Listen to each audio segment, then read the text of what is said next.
favorite book series just got slandered. I can't. It is peak. It has a few weak points, just like every literature, honestly. But it is overall very, very good. Sound is good? Okay, okay. Glad to hear that. But, let's wait a few more minutes for everyone to roll in. I planned like maximum 2 hours. I will read the first 5 chapters.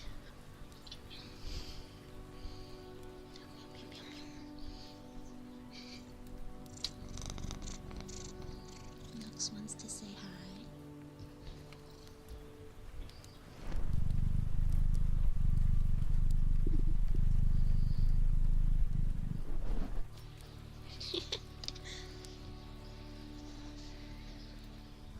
That was Nox's way of saying hi. Yeah, he's very comfy next to me right now. He's also excited for book. He likes when I read books. He's usually always on my lap when I read books. Because that is cuddle time. Right, Noxie?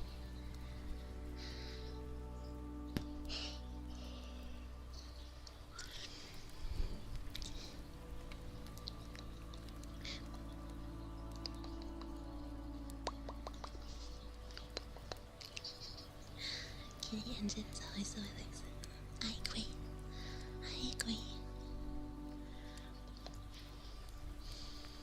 I just realized I forgot to change my settings on my play.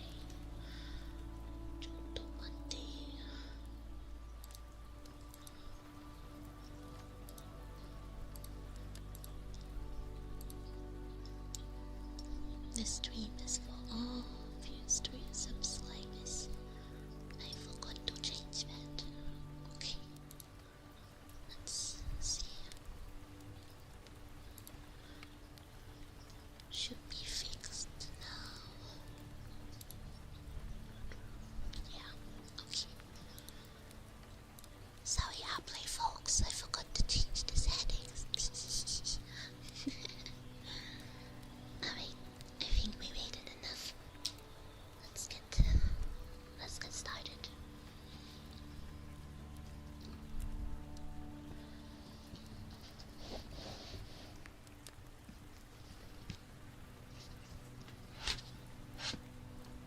Lord of Mysteries. Please do let me know if you can't hear me, okay?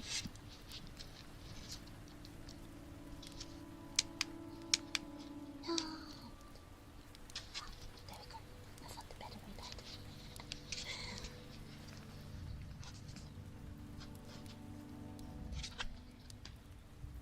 Written by Cuttlefish That Loves Diving. Interesting name choice. Chapter 1. Crimson. Ouch! This hurts. My head is killing me. The bizarre, murmur-filled dream shattered at once. Zhou Mingrui, still asleep, felt a throbbing pain in his head as if someone had whacked him with a club. No, it was more like a sharp object had punctured his temple and scrambled the insides of his skull. Thank you for the raid, welcome in. Hello. Hey, Banksy. Thank you for the raid. Hope you had a good stream.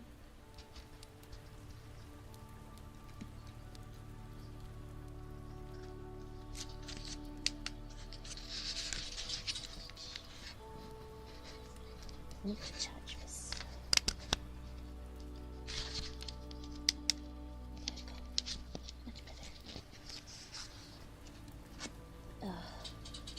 Mind in a daze, Zhou Mingrui wanted to turn over, hold his head, or sit up, but he couldn't move his limbs at all.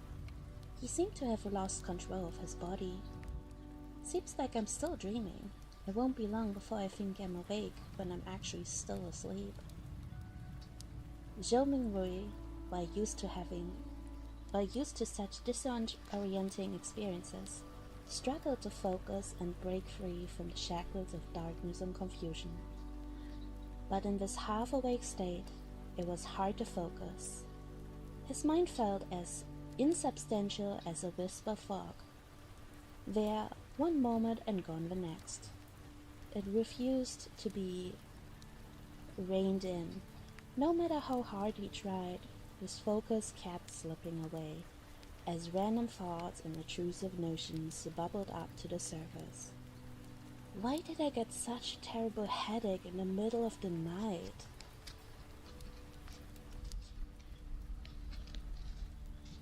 Gaslighting yourself into being awake while, yeah, crazy start indeed.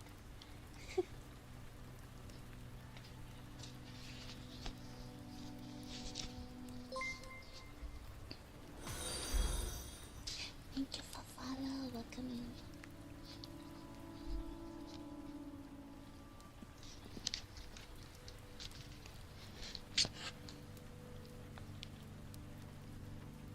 It's so painful too.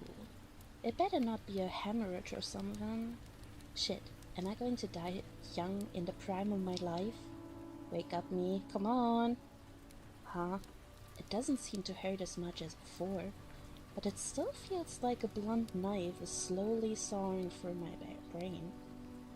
I probably can't go back to sleep now. How am I supposed to go to work tomorrow?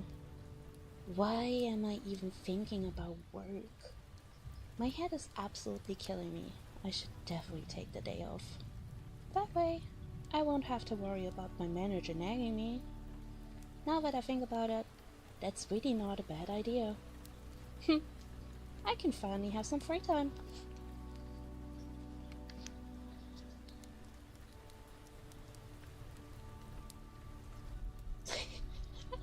Hi Oaken, why do you want to yell at me?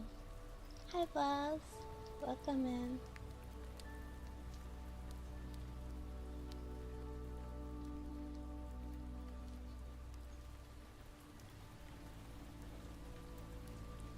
Have a good night, Banshee. A small ASMR? I don't know what that means. No, dying what you mean, and then suffering. I mean, I can relate very hard. I've been having a migraine for the past 3 days. I haven't been able to sleep much, sadly. The heat is killing me.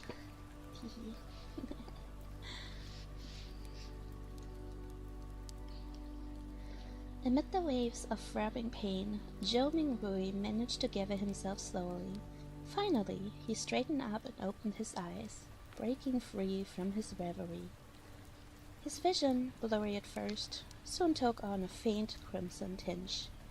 As his sight cleared, he saw a wooden desk with an open notebook on it. Its paper was coarse and yellowed. An eye-catching sentence was written in a strange script across the top of the page in jet black ink. To the left of the notebook sat a stack of neatly arranged books, about 7 or 8 of them. To the right of the desk, grayish-white pipes embedded in the wall of the lamp. The lamp's design was classically European, about half the size of an adult's hat, and its transparent glass housing was encased in a black metal lattice. After one side, underneath the extinguished wall lamp, sat a black ink bottle bathed in a pale red glow. It was embossed with what seemed like an approximation of an angel. In front of the ink bottle and right by the notebook lay a fountain pen with a dark, rounded body. Its tip shimmered faintly, and its cap rested next to what seemed to be a brass revolver. A gun! Joe McMurray was stunned. He had never seen any of these things before, and this definitely wasn't his room. In his shock and confusion, he noticed that a thin layer of crimson had been draped over everything. The desk, notebook, ink bottle, and revolver.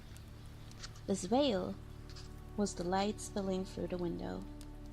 He lifted his head instinctively, his gaze slowly inching upward. High in the sky, against the night as dark as black velvet curtains, hung a crimson moon. shining silently. What? An inexplicable terror seized him. Joe Mingruri sprang to his feet, but before he could fully straighten his legs, another throbbing headache overwhelmed him. In a brief moment of weakness, he fell hard on the hard wooden chair behind him. Foot. Foot.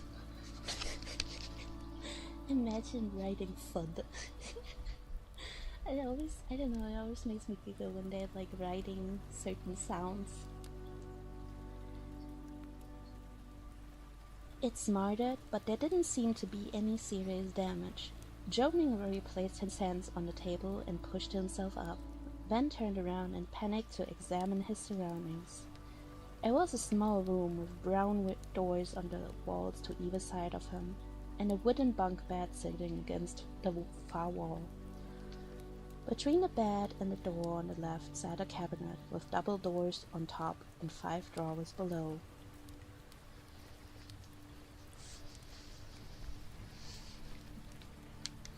Have a good night, Orkan. Sweet dreams. My nameless. Welcome.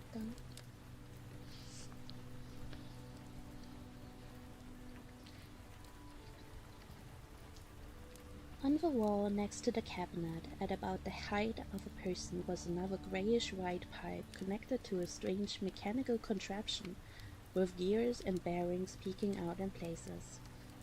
Piled in the corner of the room near the desk was what looked like a coal stove and kitchenware, specifically a soup pot and an iron pan. On the right-hand side of the wall, past the door, stood a full-length mirror with 2 cracks in it. Its wooden base was adorned with simple, plain patterns. A quick glance at the mirror revealed his reflection: black hair, brown eyes, a linen shirt over the thin build, with average but deep-set features. Joe Mingruri drew in a sharp breath as a host of jumbled conjectures flooded his mind, rendering him helpless and confused. The revolver, the classical European decor, and the crimson moon that clearly wasn't the Earth's moon all pointed to one thing.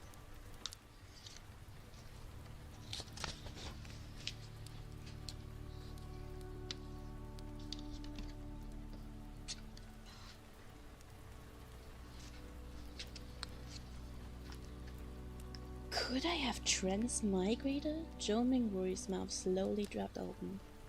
He had grown up reading web novels and often fantasized about such scenarios. But now that it may have actually happened, he found it hard to accept at face value. Almost a full minute later, Joe Mingruri, trying to find some humor in his situation, muttered to himself, "Maybe this is what people mean when they say to be careful what you wish for." If it weren't for the persistent headache keeping his thoughts sharp, he would have suspected he was still dreaming. Calm down. Joe Mingruri took a few deep breaths, trying hard to suppress his panic. Right as he managed to regain a semblance of calm, unfamiliar memories started bubbling to the surface. Klein Moretti, a citizen of the northern continent's lone kingdom, who lived in the city of Tingen in Ayrshire.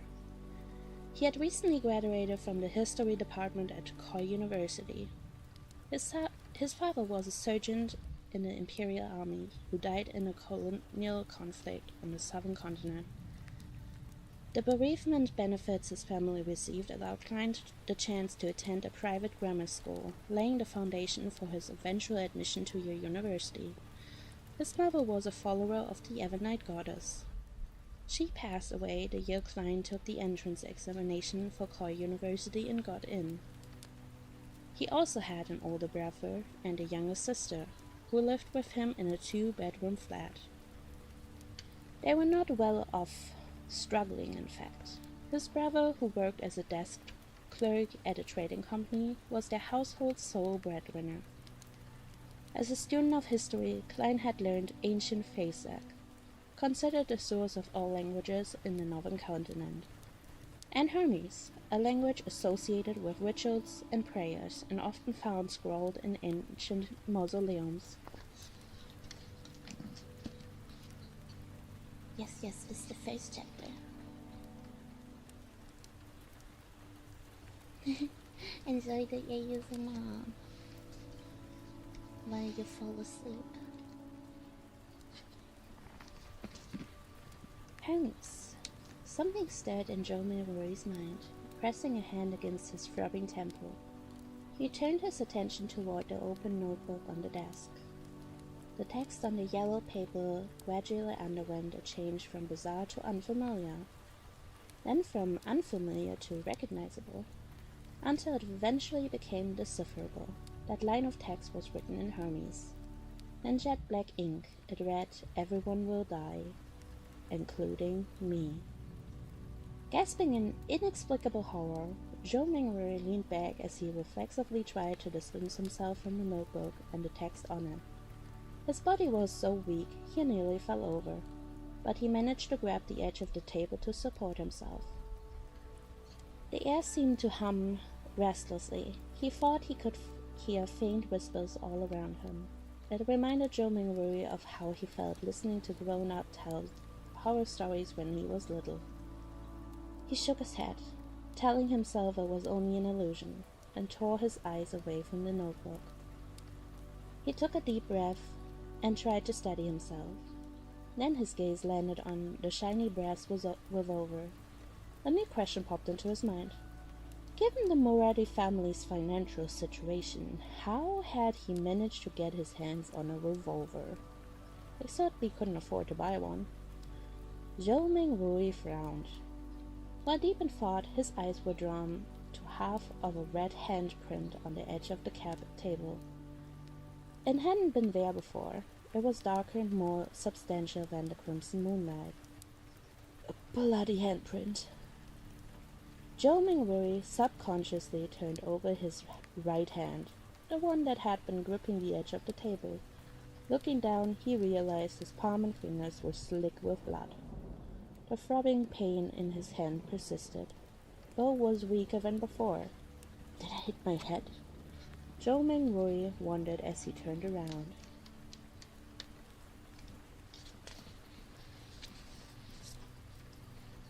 And walked towards the mirror.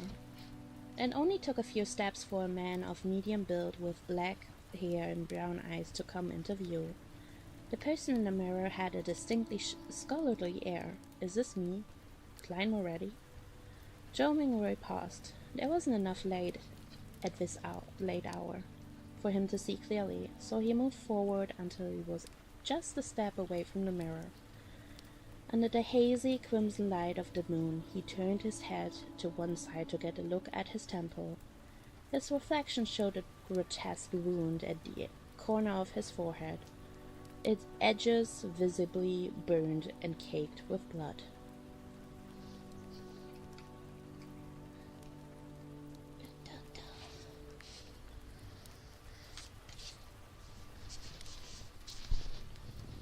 Gotta sit some more comfortably.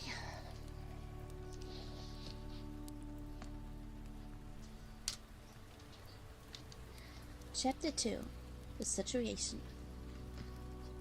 Thump, thump, thump. Joe Mingru stumbled back several steps in fear. It was almost like the person in the mirror was not himself, but a desiccated corpse. How could anyone with such a horrific injury still be alive? He turned his head in disbelief as he checked the other side. Despite the distance and the poor lighting, he could still make out the exit wound and dark blood residue. Joe Mingru drew in a deep breath as he tried hard to calm himself. He pressed his hand against his left side of his chest, feeling his racing heart, pounding vigorously and full of life through his shirt. Then he touched his bare skin. Unmistakable warmth flowed beneath the surface that was slightly cool to touch. After he briefly squatted down and verified that his knees worked, Joe Mingru stood up again, much calmer now. What is this? He muttered with a frown. He wanted to inspect his head injury more thoroughly. He took 2 steps forward before pausing in his tracks. The weak light of the blood moon was insufficient for a thorough inspection. This thought triggered a memory fragment, compelling Zhou Ming worried to turn to the grayish-white pipes and the lattice lamp on the wall right by the desk. It was a modern gas lamp, with a stable flame and excellent illumination capabilities. Given what he knew of Klein Moretti's family situation, even a kerosene lamp was a dream, much less a gas lamp. Using candles would be more befitting of their socio-economic standing. However, back when he burned the midnight oil 4 years ago to be admitted into Coy University, Benson, his older brother, insisted on providing a conducive studying environment for Klein, even if it meant taking on debt. He fully believed it was an important matter that would decide their family's future. Of course, Benson, who was both literate and had been working for several years, was not one to act rashly without thinking ahead. He had quite a few tricks up his sleeve. That was how he cajoled the landlord into paying for basic renovations, using the argument that installing gas pipes would raise the flat's property value and help secure future rentals. When, taking advantage of his job at a trading company, Benson purchased the newest model of a gas lamp at nearby cost price. In the end, he only dipped into his savings and didn't need to take out any loans. After that memory flashed in his mind, Zhou Mingwei went over to the desk and proceeded to open the pipe's valve and twist the knob on for the gas lamp to turn it on. Click, click, click. The igniter made a sound, but the light did not bloom as Zhou Mingwei had expected. Click, click, click. He twisted the knob a few more times, but the gas lamp remained dark. Retract in his hand and pressing it against his left temple, Zhou Mingwei attempted to find another memory fragment that would reveal the root of the problem. A few seconds later, he turned around and walked over to the main door. Besides, there was a mechanical contraption embedded in the wall and connected to the grayish-white pipes. A gas meter.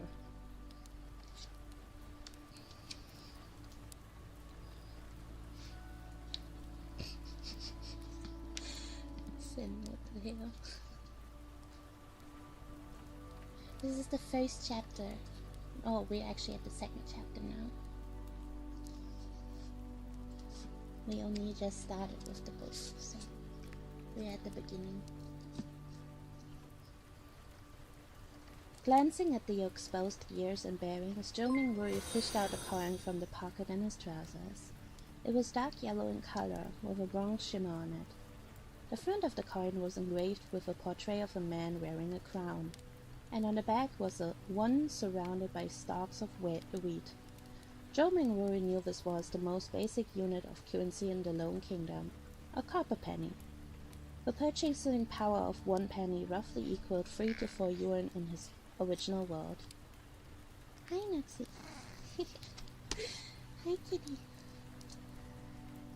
The cat is saying hi. Hi. Hi.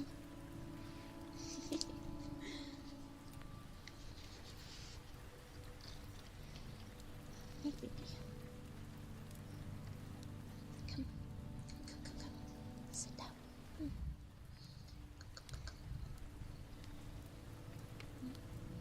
Yeah. That's a good boy. That's a good boy.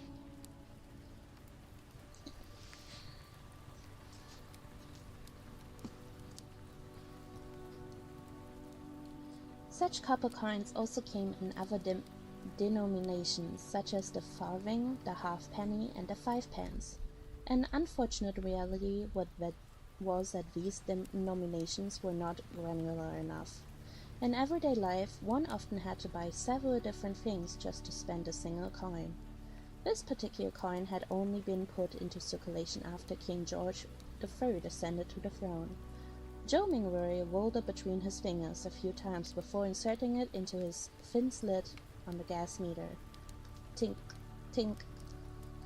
The sound of the penny tumbling to the bottom of the meter was followed by the clank of turning gears, producing a short but melodious mechanical rhythm. Zhou Mingwei stared at the meter for a few seconds before returning to the wooden desk.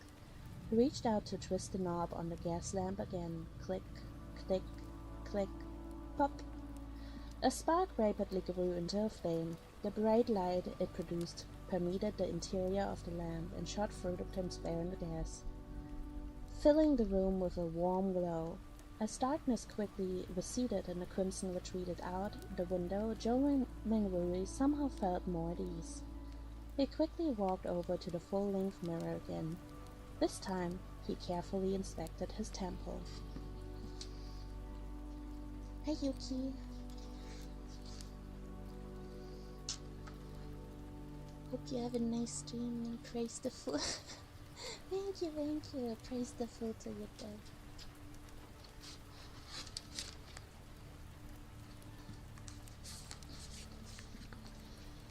After checking every detail he could think of, Zhou Mingwei realized that apart from the already present patches of blood, there was no liquid seeping out of the grotesque wound, as if it had received the best first aid treatment.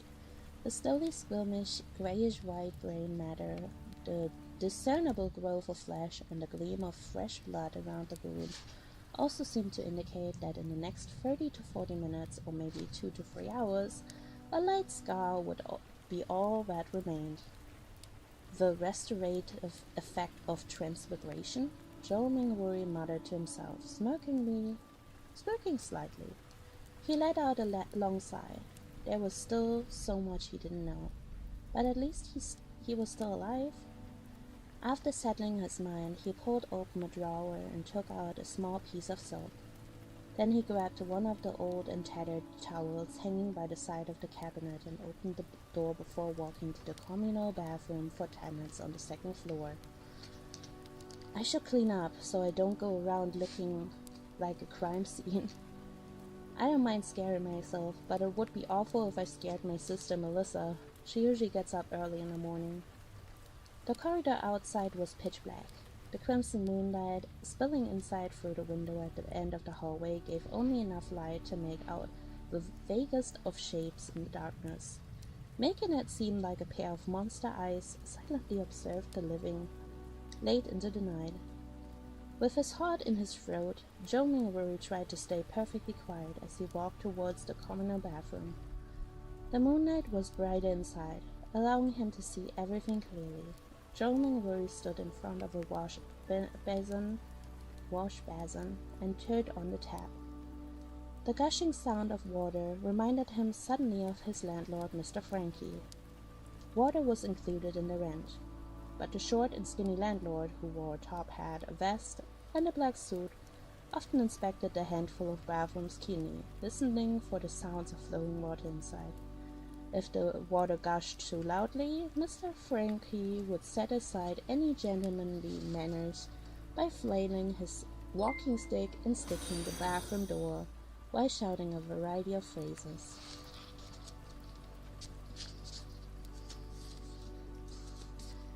Darn thief. Wastage is such a shameful thing. I will remember you. If I hear this one more time, you better scram for your filthy luggage. One of his favorites was, mark my words, this is the best flat contingent for what your lot are paying. You will not find a more generous landlord anywhere else. Putting away these thoughts, Zhou Mingwei wet his towel and began to wipe away the blood on his face, rubbing the same spot over and over.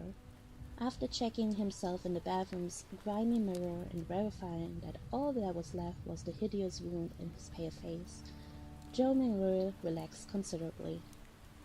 Then he took off his linen t-shirt and used a bar of soap to scrub away the bloodstains on it. Suddenly, he knitted his brows as another problem occurred to him. The wound was too severe, and there was too much blood. Apart from his body, his room likely still had evidence of his injury. A few minutes later, after Zhou Mingwei was done with his linen shirt, he briskly walked back to his apartment with his towel. He first wiped up the bloody handprint on the desk, and then, by the light of the gas lamp, he searched for any spots he might have missed. He immediately discovered a number of blood splatters on the floor beneath the desk. Moreover, there was a yellow bullet sunken into the wall on his left-hand side. The revolver fired a wire pointed at my temple. Piecing together the clues from before, Zhou Mingrui began to get a rough idea of how Klein had died. He was in no hurry to verify his theory. Instead, he diligently wiped away the blood evidence and cleaned up the scene. Only then did he extract the bullet from the wall and return to his desk, where he opened the revolver cylinder and emptied the chambers. There were a total of 5 rounds in an empty casing, all with a brass luster to them.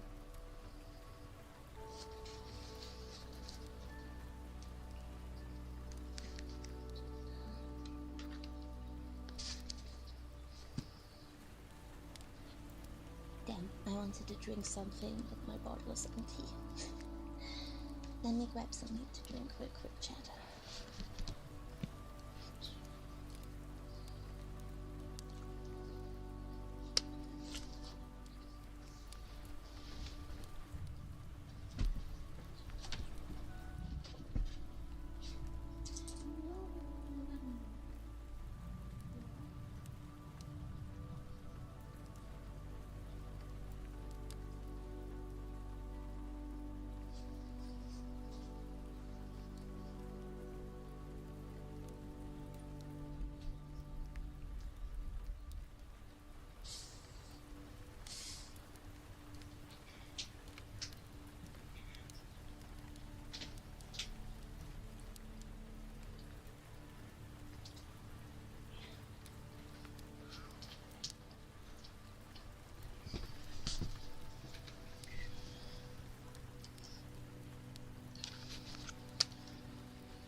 Water acquired.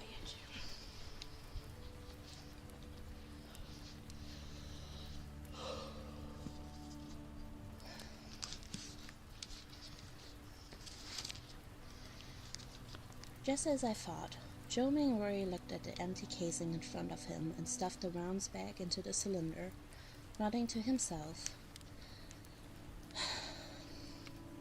His gaze shifted to the left and landed on the words on the notebook. Everyone will die, including me. Even more questions arose in him. Where did the count come from? Was it suicide or fake suicide? What kind of trouble could someone of humble origins with a history degree get himself into? How could such a suicide method leave behind so little blood? Was it because my timely transmigration came with healing benefits?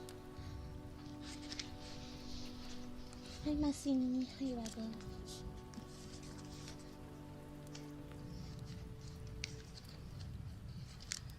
How could such a suicide method leave behind oops, wrong line. After a moment of contemplation, Zhou Mingrui changed into another linen shirt. He sat on a chair and began mulling over more important matters. Klein's experience was not his main source of concern at the moment. The real problem was figuring out the reason behind his transmigration and if he could return. His parents, relatives, best buddies and friends, the colorful and fascinating internet, and all sorts of delicious food. These were all compelling reasons to return home. Click, click, click. With his right hand, Zhou Mingrui absent-mindedly swung open the revolver cylinder and flicked it back into place. Over and over. I don't remember doing anything out of the ordinary. All I can think of is that I've been a little unlucky lately, that's all. What could possibly explain waking up in a different world? Unlucky. Right, I remember now. I tried a luck enhancement ritual before dinner today. That thought flashed across Zhou Mingrui's mind, illuminating the memories concealed behind a fog of confusion. As a qualified keyboard politician, keyboard historian, keyboard economist, keyboard biologist, and keyboard folklorist, he had always proclaimed to know a bit of everything. Ohayo, Ina-chan. Hi, Fauna. Welcome in, everyone. Oops. Welcome. Of course, his best buddies would often use the same words to mock him, and included in that everything was Chinese divination. When he visited his hometown last year, he discovered a thread-bound book with a vertical layout titled The Quintessential Secret Divinations of the Qin and Han Dynasty at an old sidewalk wood stand. It had looked pretty interesting, so he bought it, thinking it could aid him in future online discussions. Unfortunately, his interest was short-lived. The vertical layout it used made the reading experience horrible. All he did was flip through the beginning pages before he tossed it into a corner and forgot about it. It wasn't until he'd experienced a spate of bad luck in the past month, including losing his cell phone, losing his clients, and making mistakes at work, that he suddenly recalled the luck enhancement ritual at the beginning of Quintessential Secret Divinations of the Qin and Han Dynasty. Furthermore, the requirements of the ritual were extremely simple and needed no basic foundational knowledge. All he needed was 4 portions of a regional staple food and to place them in the 4 corners of his room. They could be placed on furniture such as tables and cupboards. Then, standing in the middle of the room, he had to take 4 steps in the counterclockwise direction to make a square. The first step required him to chant the immortal Lord of Heaven and Earth for blessings. The second step was to silently chant the Sky Lord of Heaven and Earth for blessings. The third step was the exalted Furge of Heaven and Earth for blessings. I've never heard that word before, I'm sorry. And the fourth step was the Celestial Worthy of Heaven and Earth for blessings. After these 4 steps were taken, he needed to close his eyes and wait 5 minutes in his original spot. Only then would the ritual be considered complete.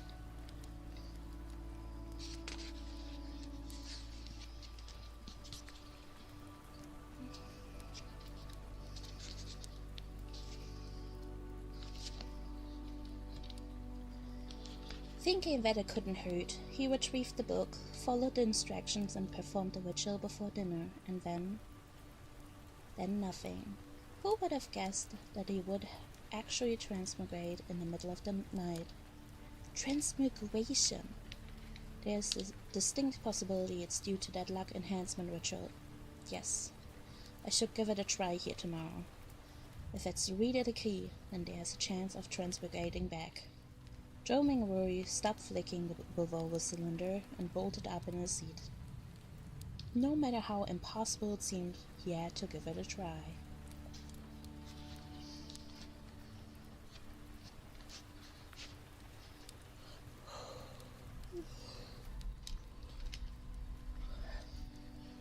I'm very tired. I still have a very long night ahead. I have to raid with my static for 4 hours. Chapter 3. Melissa.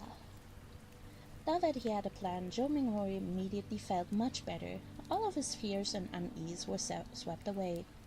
Only then did he have the mental wherewithal to examine the fragments of Klein's memory in detail. As he ruminated, Zhou Mingrui stood up out of habit and closed the valve of the pipe. He watched the wall lamp gradually dim until its flame extinguished before sitting back down. As he absent-mindedly fiddled with the revolver's breath cylinder, he pressed a hand to the side of his head, slowly flipping through his memories in the crimson-dyed darkness, as though he were the most attentive viewer in a movie theater. Perhaps as a result of a bullet passing through his head, Klein's memories were like countless shards of shattered glass. Not only were the memories disconnected, but many spots were clearly missing. For example, where had the exquisitely crafted revolver come from? Did he commit suicide or was he killed? What was the meaning of the words in the notebook, "Everyone will die, including me"? And did he engage in any strange business in the days leading up to the incident? Not only were these particular memories fragmented and incomplete, but the knowledge he should have had was similarly affected. Zhou Mingrui believed that if Klein were to return to university,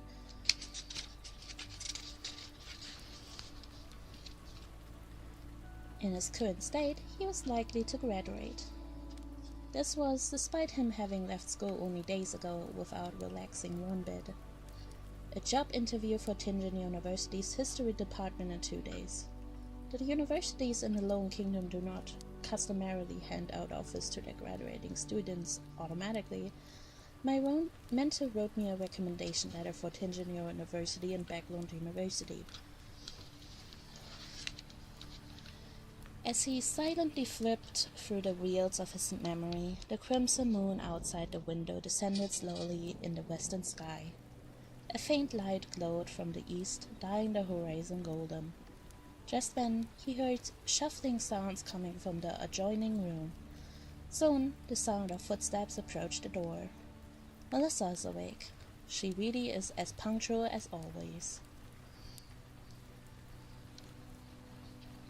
He smiled with a warmth influenced by Klein's memories. He felt as though Melissa really was his younger sister. Of course, I don't have a younger sister, he mused to himself. Unlike Benson and Klein, Melissa never attended the Sunday school classes offered by the Church of Evernight during her elementary education.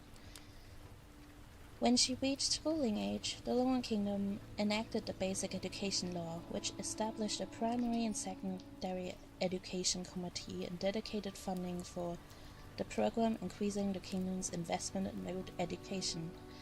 In less than 3 years after co-opting numerous church schools, the kingdom established many public primary schools. They strictly maintained a secular curriculum, distancing themselves from any conflicts between the churches of the Lord of Storms, the Evernight goddess, and the god of steam and machinery. What's up?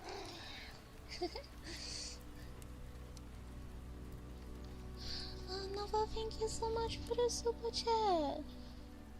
Thank you. Thank you so much. Looks you getting tweet money. A little bit of tweets.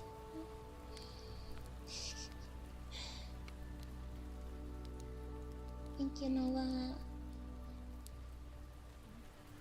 Thank you for the head pet scare first. Welcome, how you doing? Compared to Sunday school, which cost 1 copper penny a week, a public primary school's tuition of 3 pence a week seemed rather expensive. However, the former provided education only on Sundays, whereas the latter held classes 6 days a week. As a result, the price was so low that it was almost free. Melissa were different from most girls. From a young age on, she had enjoyed things like gears, springs, and bearings. Her ambition was to be a steam mechanic. Benson, having suffered from his own lack of education and understanding its importance, supported his sister's dream just as he had supported Klein's university education. After all, Tianjin Technical School only counted as secondary education. There was no need for her to attend grammar school or a public middle school as a prerequisite. In July last year, 15-year-old Melissa passed her entrance examination and fulfilled her dream of studying in Tianjin Technical School's Steam and Machinery department. Accordingly, her weekly tuition had increased to 9 pence. Meanwhile, Benson's company, affected by the political situation on the southern continent, experienced a drastic drop in both profit and business. More than a third of the employees had been laid off. In order to keep his job and maintain their livelihood, Benson had no choice but to accept more arduous tasks, frequently working overtime or going on business trips to places with harsh climates. That was where he had spent the past few days. Of course, Klein had wanted to share his elder brother's burden, but as a commoner who had attended only an average grammar school, he felt a strong sense of inadequacy once he entered university. For example, as the origin of all languages on the northern continent, the ancient language of Fesak was something that all children of nobles and the wealthy learned from a young age. Meanwhile, his first contact with it was in university.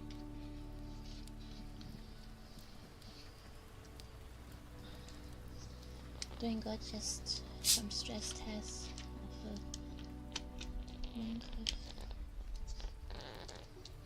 I'm glad you had fun.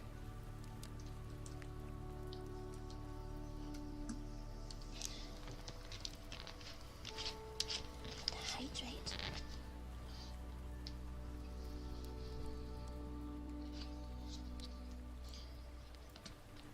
He faced many similar concerns throughout his schooling.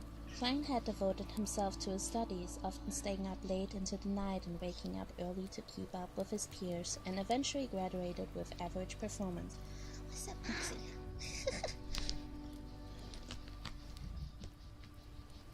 What's up? Someone wants attention.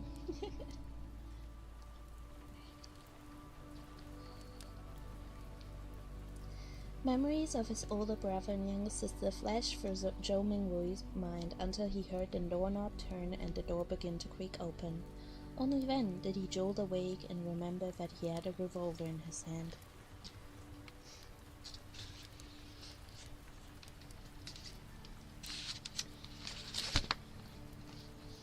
This is technically a regulated item, and something that's guaranteed to scare children. Plus, there's still the wound on my head. With Melissa arriving at any moment, Zhou Mingrui kept a hand on his temple and hurriedly pulled open a desk drawer. He threw the revolver into it before slamming it shut. What's going on? Melissa glanced over curiously when she heard the commotion. She was in the prime of her youth. Even though a lack of nutrition made her face thin and pale, her skin was glowing, exuding the spirit of a youthful girl. When Zhou Mingrui saw his sister's brown eyes on him, he forced himself to remain composed as he picked something up before calmly closing the drawer to hide the revolver.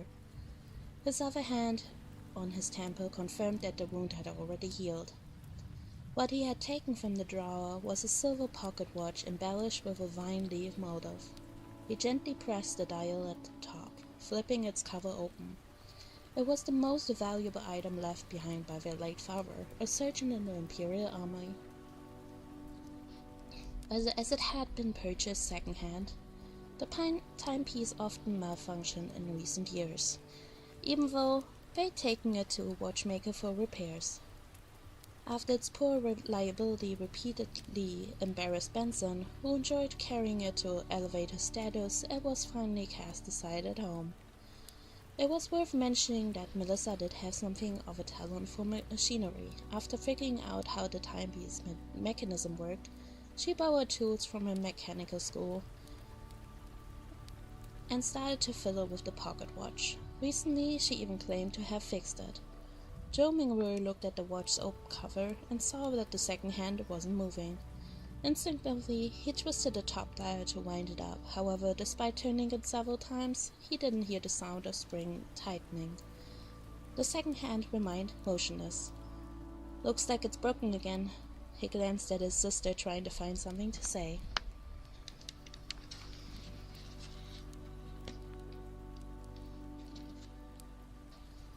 Melissa shot him an impassive glance and briskly walked over to take the pocket watch.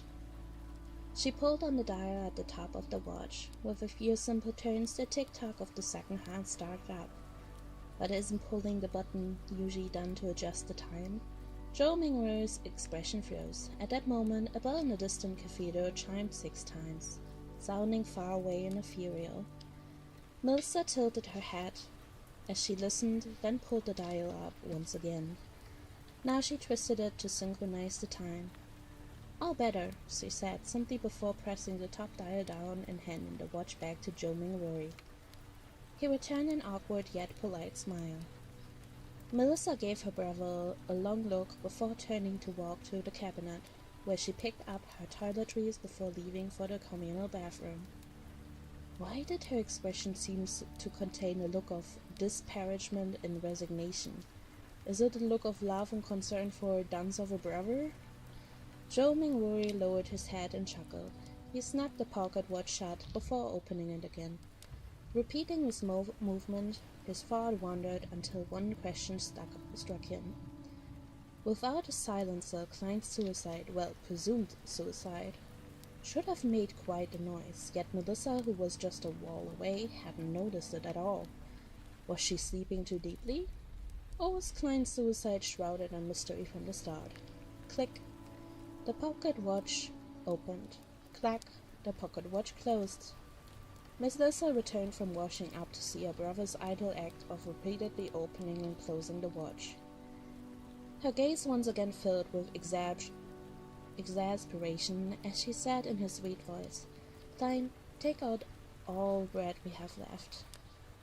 Remember to buy a fresh loaf today. And meat and peas stew. Your interview is coming up. I'll make you lamb and peas stew." As she spoke, she moved the stove from the corner. She started a fire with some leftover charcoal and placed a pot of water in it.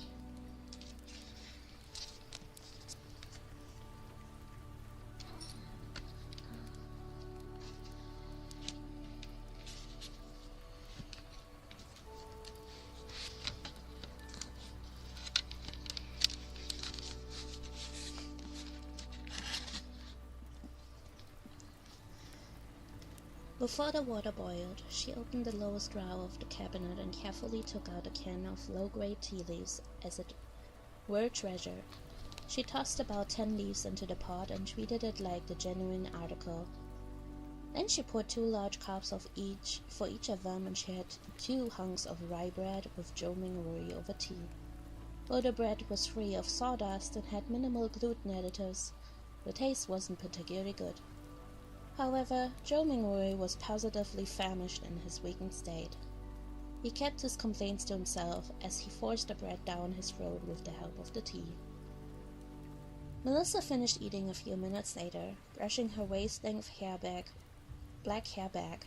She turned toward Jo Mingwuri and said, "Remember to buy more bread. We only need 8 pounds. It's getting warmer now, so it will spoil if we buy too much. Lamb and peas too, don't forget." Repeating herself to drive the point home was a special provision for her bookish older brother, who apparently lacked common sense. Jo Mingwuri smiled and nodded, "All right."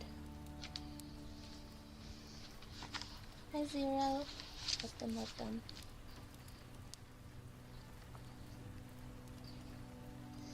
And as for what 1 pound meant in the kingdom of Lone, Jo Mingwuri compared the memory stored in Klein's body with his own and concluded that it was close to 1 caddy, a unit he was more familiar with, equal to half a kilogram.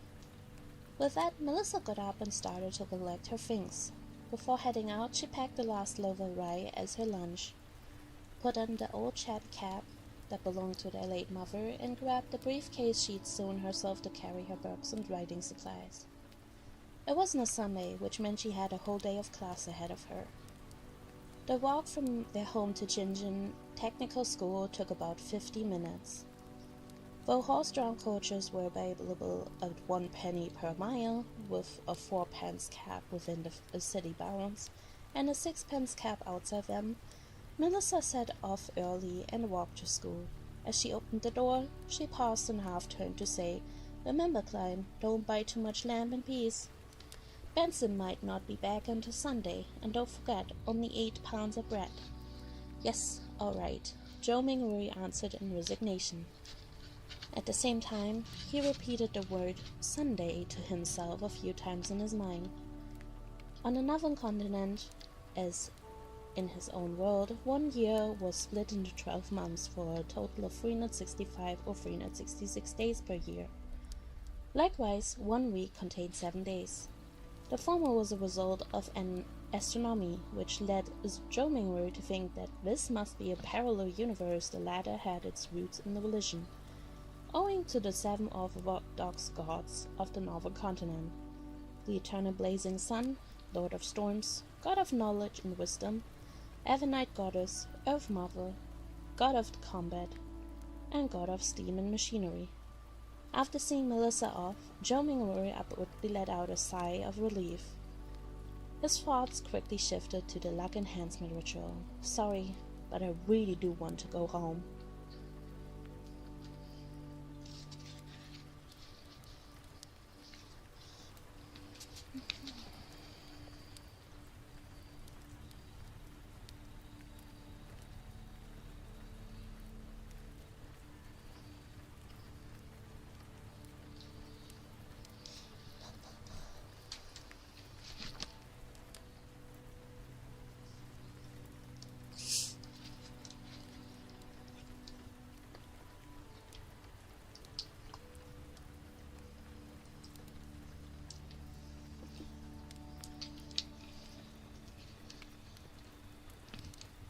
Oops, excuse me.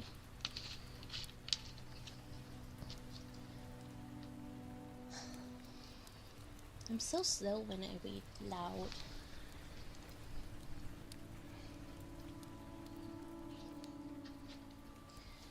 Chapter 4.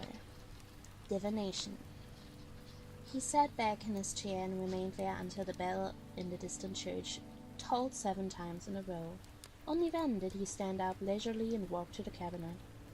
After a change of clothes, the reflection in the mirror showed a young man sporting a black vest with a matching suit jacket, trousers that were a little tight around the ankles, and a short top hat. Paired with his faint bookish air, Zhou Mingrui thought his reflection resembled a character in a British TV show set in the Victorian era. I'm not going to a job interview, though. I'm only running an errand to get some groceries and ingredients for the luck enhancement ritual, he muttered quietly to himself, laughing and shaking his head. So concerned was Clem already about the upcoming interview that it had become muscle memory. While Zhou Mingrui didn't give it much thought, he'd instinctively put on his only respectable outfit. Exhaling, Zhou Mingrui removed his jacket and vest, switching them for an old brown coat. He topped it off with a matching bowler hat. Having made himself look presentable, he walked over to the bunk bed and lifted the mattress on the top bunk, reaching his hand into the inconspicuous tier on its underside. After some rummaging, he found its hidden compartment. When he pulled his hand out again, there was a roll of banknotes in it. After 7 or 8 with their inky green colors already fading to white, this was the entirety of Benson's life savings, including what they needed to cover their living expenses for the next 3 days. There were only 2 5-soldi notes, with the rest being 1 soldi notes. In Lorne, the soldi was the second highest currency. Its origin in ancient silver coins. 1 soldi was equal to 12 copper pennies and circulated in denominations of 1 5. At the top of the currency system was the gold pound, which also came in banknotes and was backed by the eponymous precious metal. 1 gold pound was worth 20 soldi and came in denominations of 1, 5, and 10. Spreading out the notes in his hand, Zhou Mingrui took in the very faint whiff of oil and ink, the smell of money.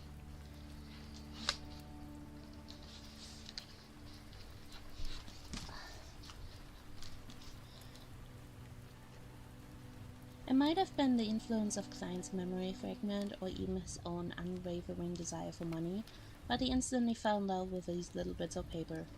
How exquisite their motives that even King George III, with his little handlebar mustache and stern countenance, appeared so lovely.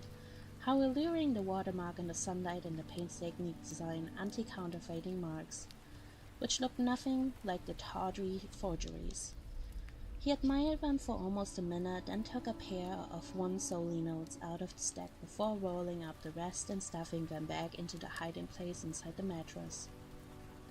After smoothing out the fraying edges of the tear in the mattress, he neatly folded the 2 bills and placed them inside the left pocket of his coat, separate from the copper pennies in his pants pocket.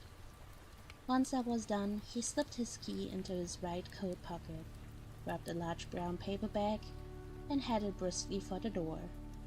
Clack, clack, clack.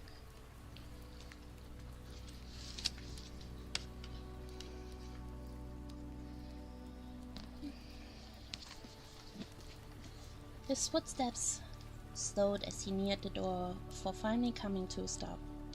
Zhou Mingrui stood there, his brow creased in a frown, with so many questions surrounding Klein's suicide still unanswered.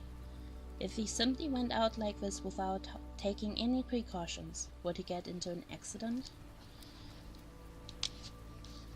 He pondered for a moment before returning to the desk and opening the drawer. Inside was the brass revolver, glistening in the light. It was certainly powerful, and it was the only means of self-defense he could think of. Sure, he'd never learned how to shoot a firearm before, but he figured the mere sight of this handgun would be a potent deterrent.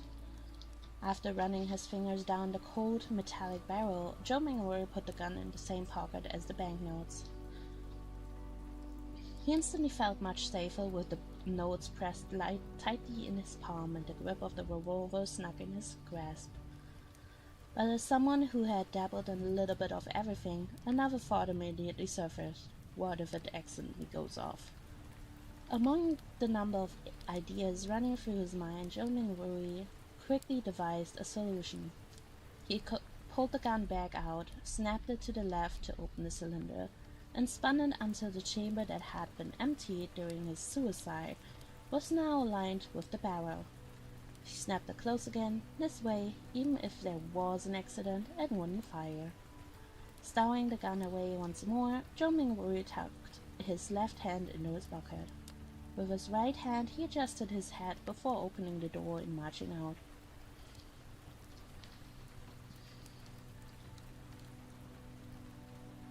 The hallway was dim even in the daytime, as only a meager amount of sunlight could make its way through the window at the end of the corridor. Zhou Mingwei kept a brisk pace as he walked down the stairs and out of the building. Only then did he feel the radiance and warmth of the sun. It was almost July, which meant it was the height of summer. However, Tianjin was situated on the northern end of the kingdom of Lon and had its own unique climate. The highest annual temperature here wouldn't even reach the equivalent of 86 degrees Fahrenheit on Earth.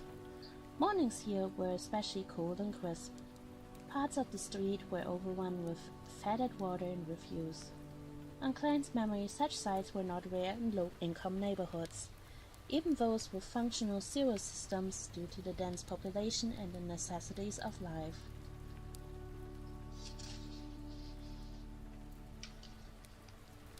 Delicious fried tilapia, get it right here. Steaming hot bowls of oyster stew, 1 in the morning will keep you going all day. Fresh fish from the port, only 5 pence each. Scones and eel soup with ginger ale. Whelks, come get your whelks. Cheap farm produce, fresh from the countryside. Peddlers of vegetable, fruit, and ready-made food walked up and down the street, hollering and hawking their wares at the passerby hurrying past.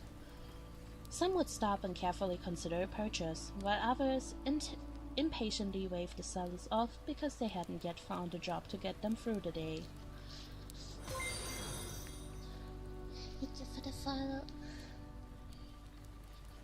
A foul stench mingled with enticing aromas wafting through the air. Zhou Mingwei hunched over slightly as he crept his way down the crowded street.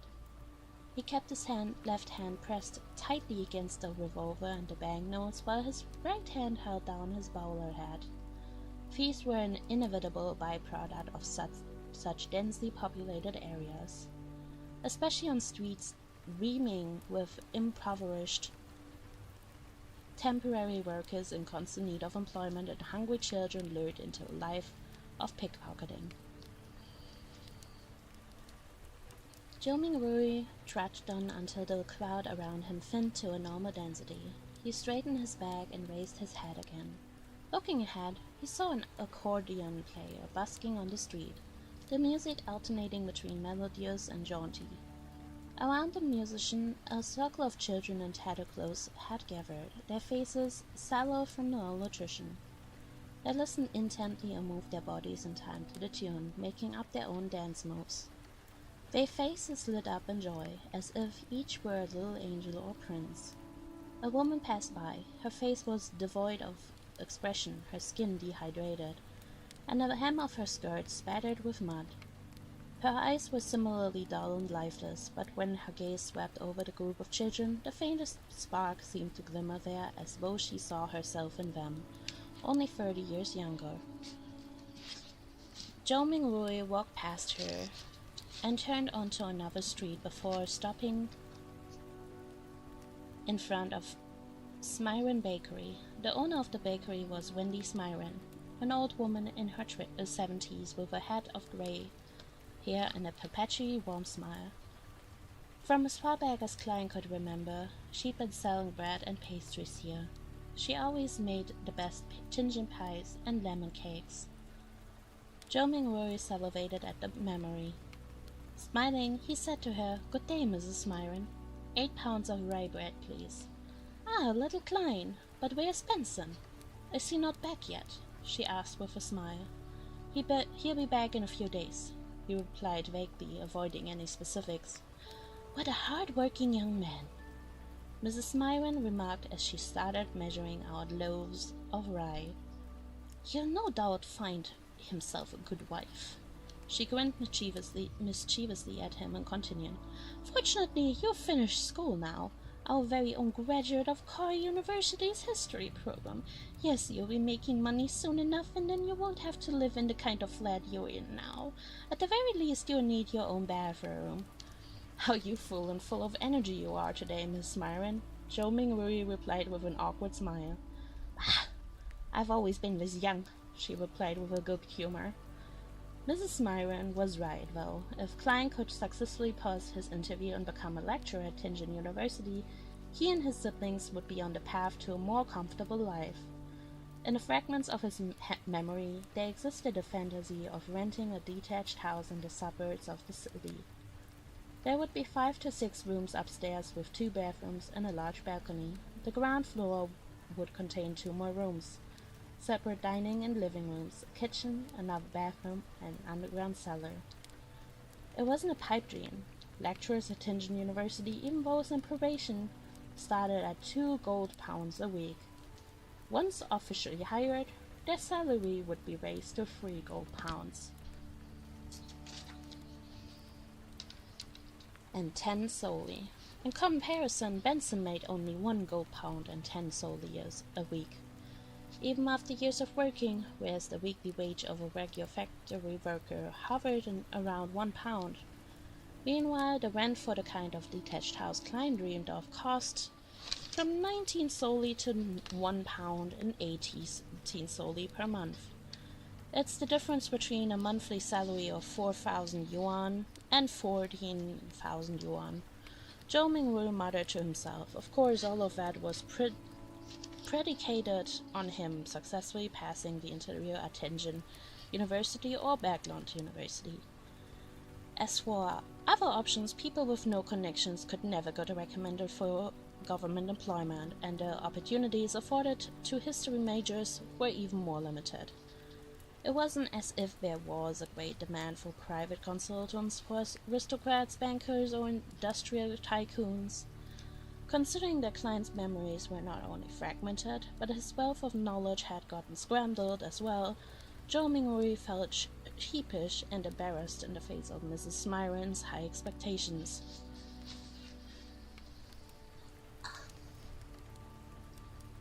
Must and shrimp. And back to shrimping.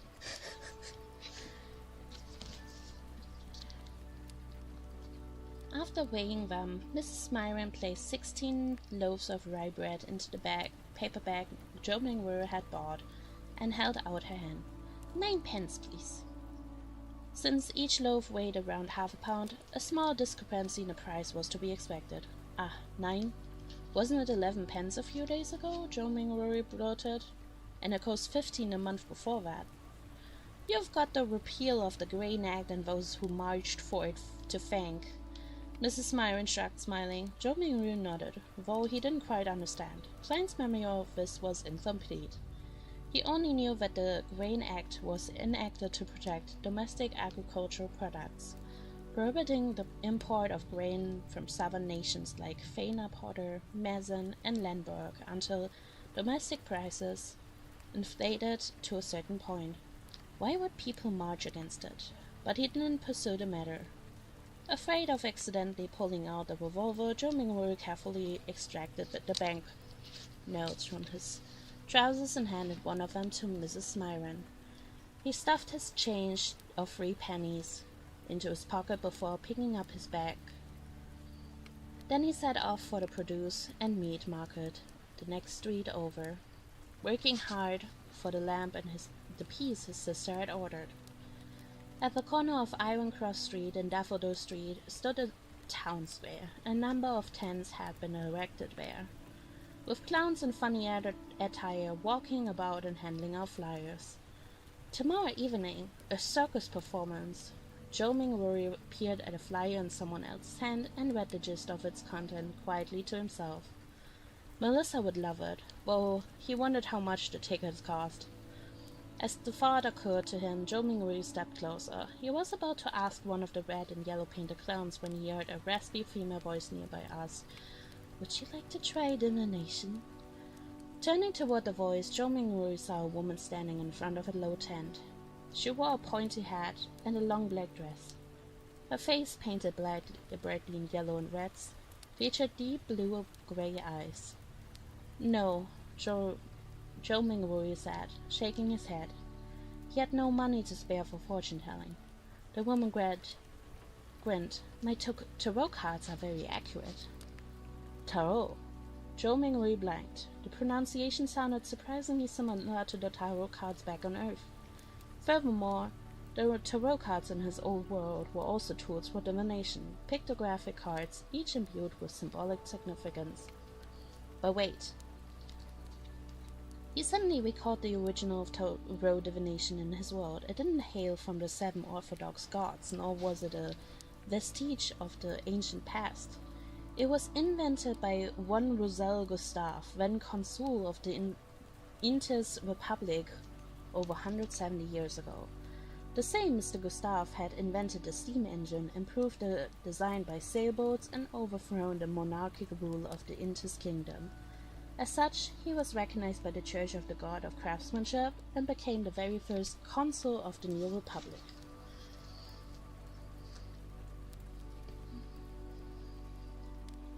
After that, he initiated a series of wars across the land, bringing Lemberg and other surrounding states under his protection while forcing stronger nations in the northern continent, such as the Kingdom of Lone, the Phenapodic Empire and the Fasak Empire, to bow at his feet.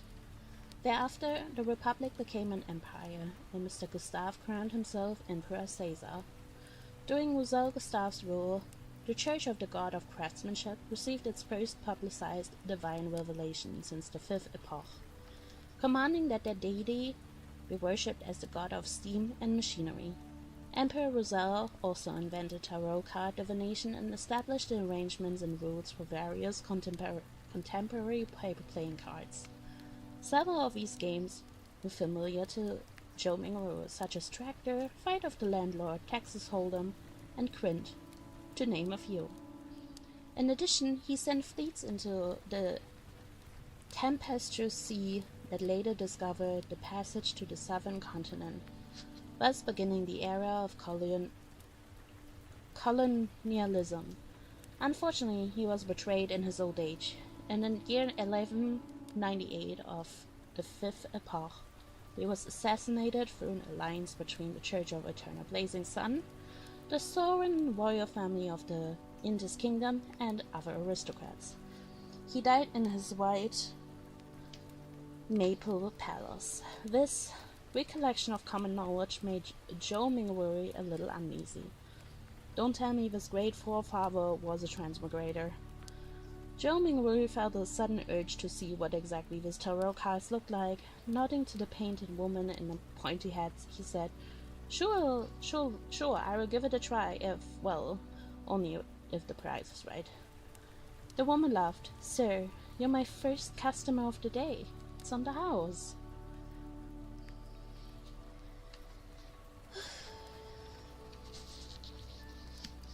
Well.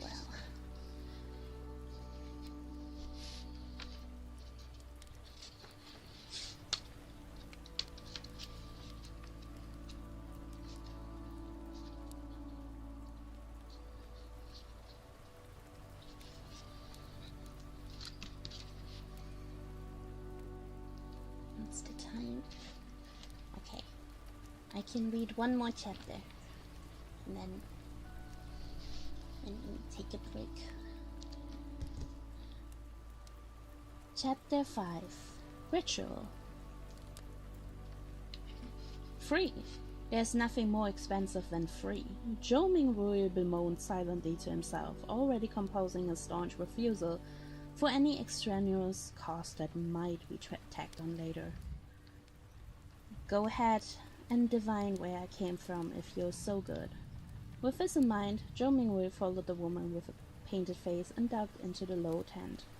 The tent's interior was extremely dark, illuminated only by several beams of light that managed to seep inside. A table covered with paper cards could faintly be made out in the dimness. The woman, who was wearing a pointy hat, was not at all affected by the darkness. She circled around the table, her long black dress moving as though it were gliding over water. She sat on the opposite side and lit a candle.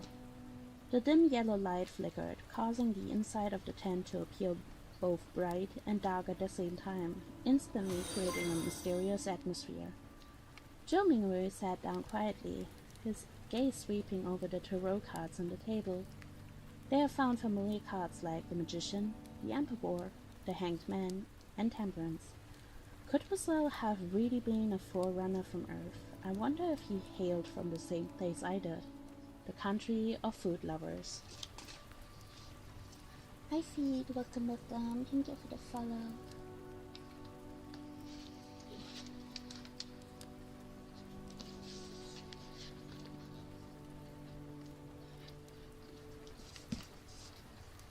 The corner of Zhou Mingwei's mouth twitched as he lost himself in thought. Before he could get a closer look, the woman who claimed to deliver accurate divinations had already reached out to gather all the cards on the table. She stacked them into a deck and pushed the stack in front of him. Shuffle the cards and cut the deck, croaked the circus fortune teller. You want me to shuffle it? Zhou Mingwei asked reflexively. The yellow and red paint on the fortune teller's face seemed to squirm into a slight smile as she replied, Of course! Everyone's destiny can only be unraveled by themselves. I simply serve as an interpreter. Wary, Zhou Mingwei immediately questioned her. The interpreting doesn't require additional fees, does it? As a keyboard folklorist, I've seen too many of these tricks. The fortune teller was visibly taken aback before answering, her voice muffled. It's free. Relieved, Zhou Mingwei stuffed the revolver further down into his pocket, then he calmly reached out with both hands to shuffle and cut the deck skillfully. Done. He placed the shuffled cards in the middle of the table. The fortune teller clasped her hands together and carefully examined the cards for a moment. Then she suddenly said, I'm sorry, I forgot to ask. But what would you like to inquire about? Back when he was pursuing his first love and failing, Zhou Mingwei had also done research on tarot cards. Without hesitation, he answered past, present, and future. Food lovers or food? Food. Nom nom. Food? Yeah. Yeah, I had food earlier. I made some nom nom gluten-free bread with tomato and mozzarella cheese. Was very yummy. Enjoy your alert. Thank you for being here. Thank you. I'm glad you like my model. Thank you.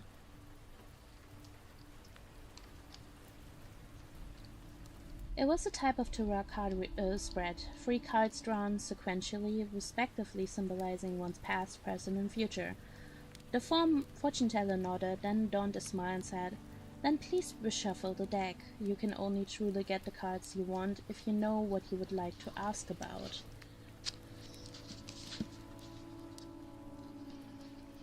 So you were fooling me just now.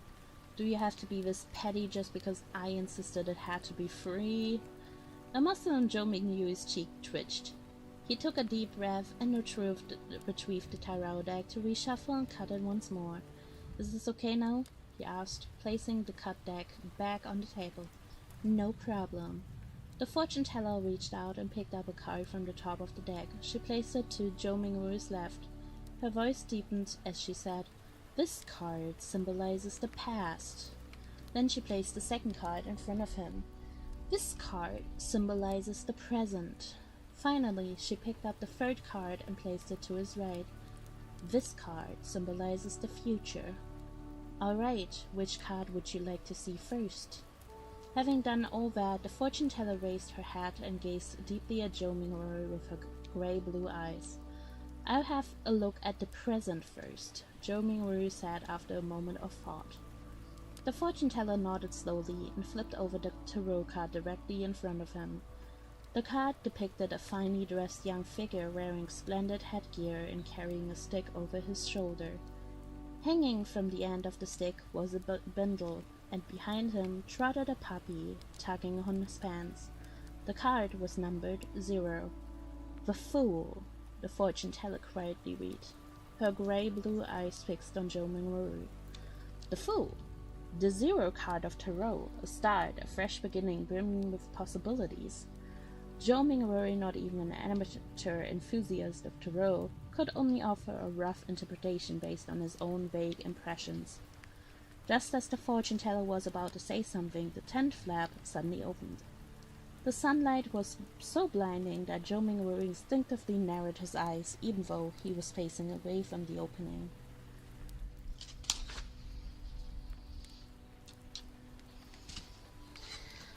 "Why are you impersonating me again? Divination is my job," a woman's voice growled. "Go back to your own post. You're just an animal trainer, remember?" An animal trainer? By now Zhou Mingrui's eyes had adjusted to the light. He saw a woman wearing a sharp, pointy hat and black dress, her face also painted in red and yellow. The only differences were that she was taller and had the slimmer physique. The woman seated in front of him hurried over and said gruntingly, "Don't mind this, it's just my hobby. But I have to say, my divination interpretation can be really accurate sometimes. I'm serious." As she spoke, she lifted the hem of her dress to go around the side of the table before hurrying out of the tent.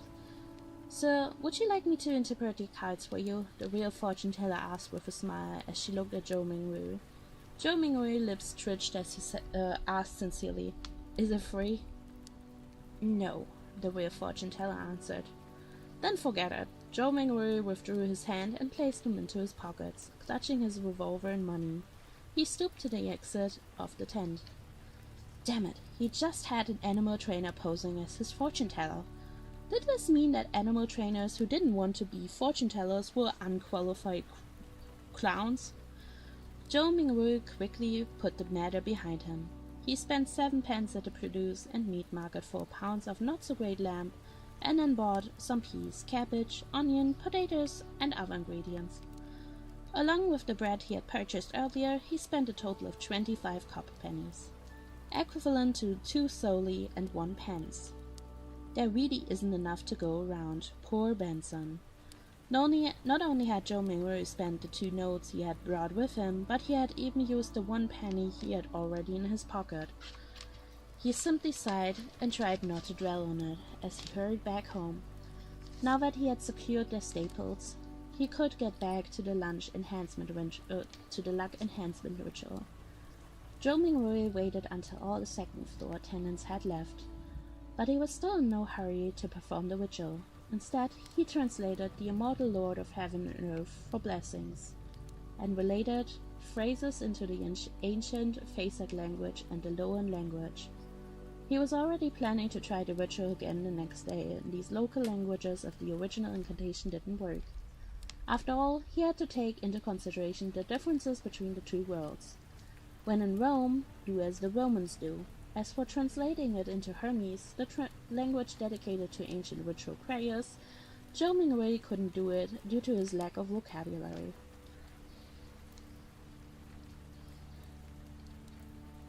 After getting everything ready, he finally took out 4 loaves of rye bread. He placed one in the corner where the coal stove was stored, one under the full-length mirror in the inner corner, one at the top of the cabinet where 2 walls meet, and the last one on the right side of the desk where miscellaneous items were kept. With a deep breath, Zhou Mingrui came to the center of the room and spent a few minutes composing himself. Then he took a solemn step forward and began tracing the shape of a square with his feet, walking counterclockwise.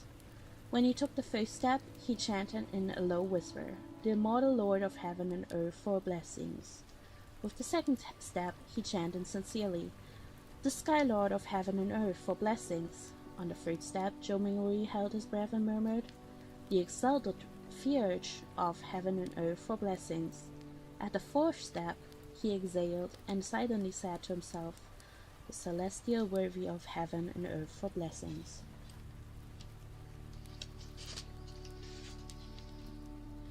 Thank you for the head pets. When he returned to his original spot, Zhou Mingrui closed his eyes and waited for the outcome. He felt a mix of anticipation, unease, hope, and fear. Could he go back? Would it work? Would anything unexpected happen? The darkness in front of him was tinged with a bright crimson. Zhou Mingrui's thoughts swirled in his head, making them hard to control. It was then that he suddenly felt an air around him seem to hold in place, growing thick and mysterious. Immediately afterward, echoes of low chanting filled his ears, sometimes sounding real, sometimes sharp, sometimes imaginary.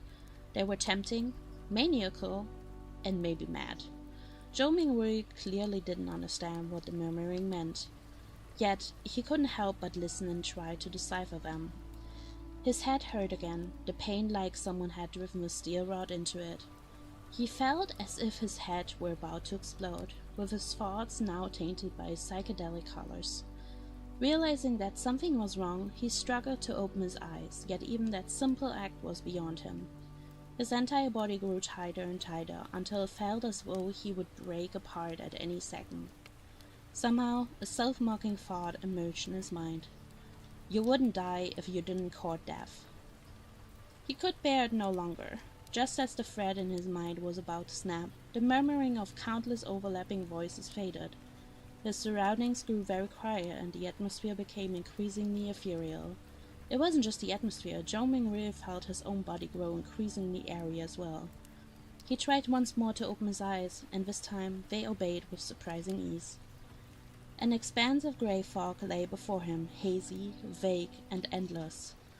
What's happening? Zhou Mingrui looked around, then lowered his head to discover that he was floating at the edge of a boundless fog. The fog flowed like water and was dotted with specks that resembled crimson stars. Some were enormous, while others were impossibly tiny. Some were hidden in the depths, while others floated on the surface. Looking at this sight that could only be described as holographic, Zhou Mingrui reached out his right hand in a half-confused, half-exploratory manner to try to touch the crimson star seemingly floating on the surface.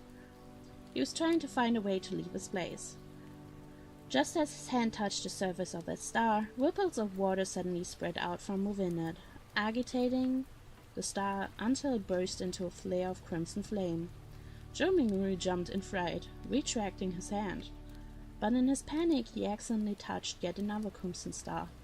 As a result, that star burst in a spectacular cascade of light as well. In turn, Zhou Mingrui felt his mind empty and his spirit dissipate. Thank you for the follow.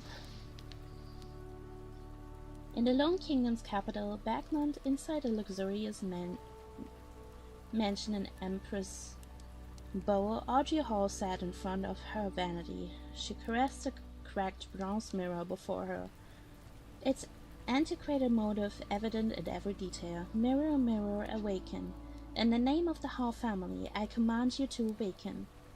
She cycled through various commands, but the mirror remained unresponsive. After more than 10 times, she finally gave up and pursed her lips in grievances. Softly she murmured, Papa really did lie to me. He always tells me that this mirror was the treasure of the Solomon Empire's Black Emperor and that it's an extraordinary artifact. But before she finished her sentence, the bronze mirror suddenly emitted a crimson light that enveloped her in an instant. In the Sonia Sea, a three-masted sailboat that looked like a relic of the past was navigating a violent storm.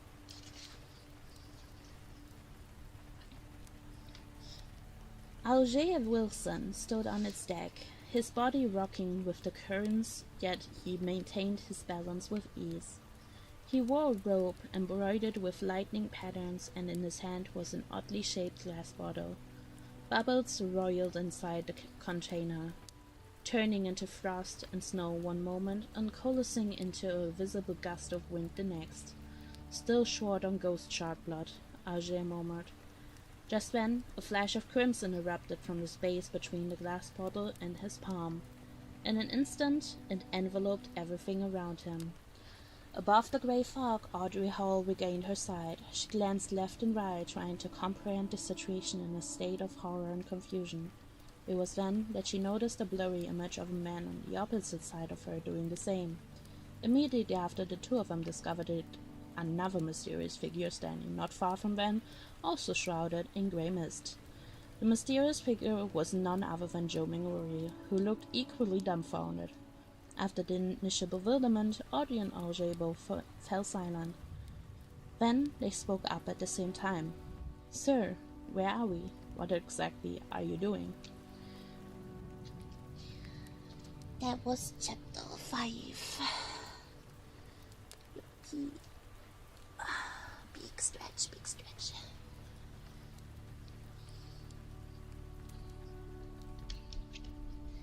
I hope you enjoyed this reading session. I'll be doing more in the near future. You can count on at least one next week, or this coming week. It was nice and good to hear. The VOD will be on YouTube, so if you missed like the beginning or you want to watch it again, you can.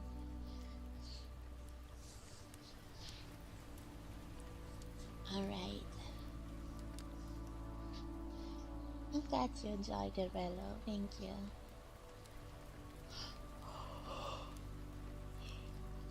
Alright, I have to get ready for my static rating because they're starting in 30 minutes. And I will wish you guys a wonderful good night. Thank you guys for the follows. Thank you for the super again, Nova. And I hope you guys have a wonderful good night. Oyasumi nasai. Good night.